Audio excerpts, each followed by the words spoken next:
It was supposed to be a celebration of timeless beauty, until Scarlett Johansson revealed that Hollywood's most stunning actress had been haunted by her own reflection for decades. Studio 6B was filled with anticipation. The Tonight Show's blue and gold lights cast their warm glow as the Roots laid down a sophisticated groove that seemed to pulse with the energy of 300 audience members who had gathered for what they expected to be another glamorous celebrity interview. The familiar scent of stage makeup and fresh flowers from the set decoration filled the air, while camera operators made their final adjustments and sound technicians checked their levels one last time. Jimmy Fallon, sharp in his charcoal suit that had been perfectly pressed for tonight's taping, bounded onto the stage with enthusiasm that radiated through every corner of the studio. "Ladies and gentlemen," Jimmy announced, his voice carrying the practiced warmth that had made him America's favorite late-night host, "please welcome the incredible Scarlett Johansson." The applause was warm as Scarlett emerged.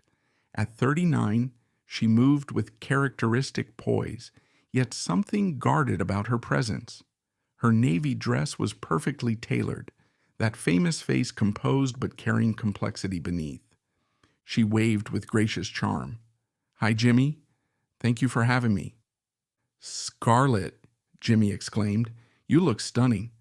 How does it feel to be universally considered gorgeous?" Something flickered across Scarlett's face, a tightening suggesting the compliment wasn't welcome. The conversation touched on her latest films. Every answer was articulate, but something weary when topics veered toward appearance. "You've been this beauty icon for so long," Jimmy said. "It must be amazing to have that natural advantage." Scarlett's smile became strained. "I'm not sure I'd call it an advantage." "Are you kidding? You're a Hollywood beauty icon." Jimmy reached into his jacket excitedly. "The Hollywood Beauty Icon Quiz." Scarlett looked at the cards like they were legal documents. "Jimmy, can I tell you something honestly?" "Of course," Jimmy said, concern replacing enthusiasm. "Being beautiful has been a curse." The studio fell into complete silence. This wasn't the confident actress they expected to hear from. Jimmy set down the cards and leaned forward, his entertainer's instincts immediately replaced by human concern. "Scarlett, what do you mean?" Scarlett looked out at the sea of expectant faces, and when she spoke again, her voice carried a frustration that was surprising to hear from someone who seemed to have it all. "I mean that for 22 years in this business, my appearance has been both the door that opened every opportunity and the ceiling that limited every possibility," she said, composure cracking. The audience was transfixed. "Do you know what it's like to walk into every audition knowing that the first thing anyone notices is your face? To know that half the people see you as decoration before they see you as an artist?" Jimmy walked around to sit beside Scarlett. This wasn't entertainment anymore. "When did you realize this was affecting you?" Jimmy asked gently. "Probably around the time I started getting offered the same beautiful woman role over and over," Scarlett replied. "Mysterious femme fatale, sexy love interest. Never just a character who happened to be played by me. You want to know what my career has really been like? Fighting to be taken seriously despite my face. Watching less conventionally attractive actresses get the complex roles, while I'm offered parts any beautiful woman could play." Jimmy stayed quiet, recognizing that this was one of those rare moments when television transcends entertainment and becomes a platform for genuine human truth-telling. "I've been called one-dimensional by critics who couldn't see past my appearance. I've had directors tell me to just look pretty in dramatic scenes where I'm pouring my heart into character development that took months of preparation. I've been reduced to my measurements in film reviews, as if my body somehow negates the emotional work I've invested in every single performance." Tears were beginning to form in her eyes. creating a vulnerable contrast to the composed movie star facade that millions of fans had come to expect from red carpet appearances and carefully orchestrated publicity events. The worst part is, Scarlett continued, everyone assumes it's easy. That being beautiful means everything is handed to you. But it means every achievement is questioned. Did she get that role because she's talented or because she's beautiful? Did she deserve that award? Or was it just pretty privilege? The silence in the studio was complete except for the sound of Scarlett's quiet, emotional breakdown. And God forbid I age, she said, looking directly at Jimmy. Every photo is analyzed for wrinkles. Every appearance is scrutinized for signs that the beauty is fading.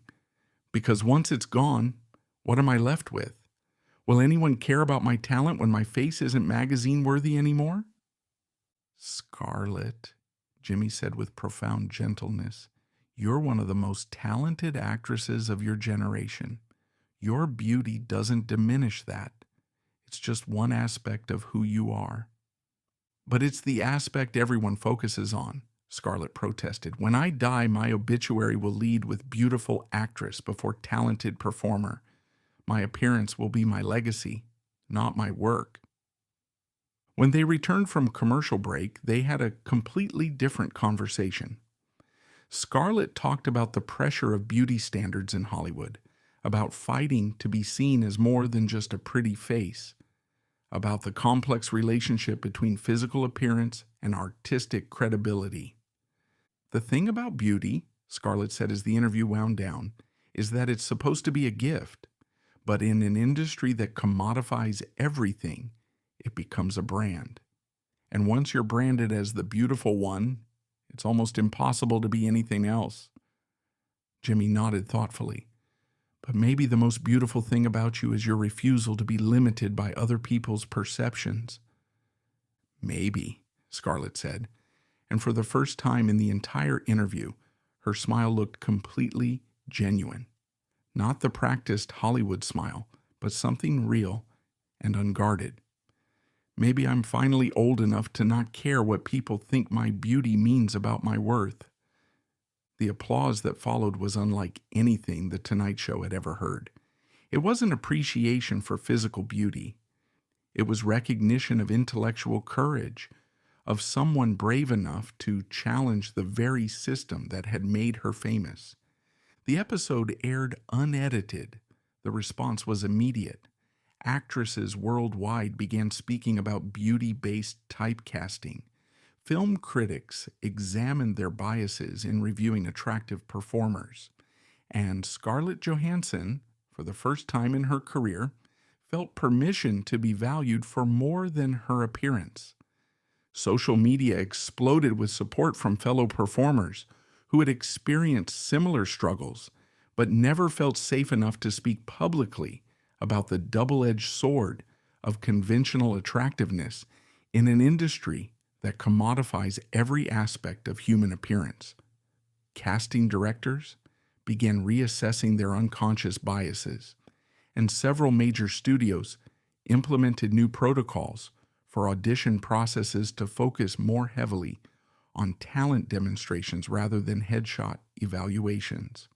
Film schools across the country added Scarlett's interview to their curricula as a case study in industry bias and the complex relationship between personal branding and authentic artistic expression.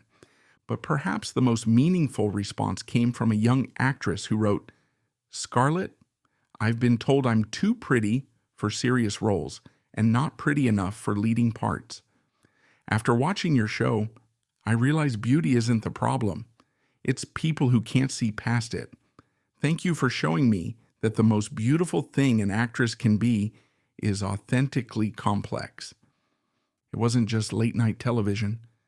It was a reminder that even the most seemingly blessed carry invisible burdens, that beauty can be both gift and limitation, and that the most courageous thing anyone can do is refuse to be defined by a single characteristic.